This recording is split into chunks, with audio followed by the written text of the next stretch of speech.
Agar telefon ekranida onangiz qo'ng'iroq qilayotganini ko'rsangiz, bu katta ne'matdir. Agar otangiz sizni izlab qo'ng'iroq qilsa, bu ham ne'matdir. Agar aka-uka yoki opa-singillaringiz bema'ni bo'lsa ham bir xabar yuborsa, bu ham ne'matdir. Agar buvingiz yoki bobongiz hanuzgacha ismingizni mehr bilan tilga olsa, bu ham ne'matdir. Agar do'stingiz hol-ahvol so'rab telefon qilsa, bu bir ne'matdir. Agar kimdir sizga duo qilayotgan bo'lsa, bu ham beqiyos ne'matdir.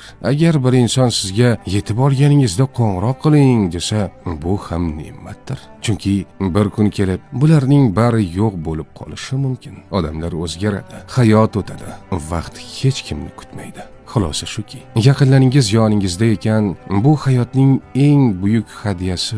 Ularning bir qo'ng'irog'i, bir xabari, bir duosi umr yo'lingizni nurga to'ldiradigan ne'matdir. Shuning uchun ularni borida asrang.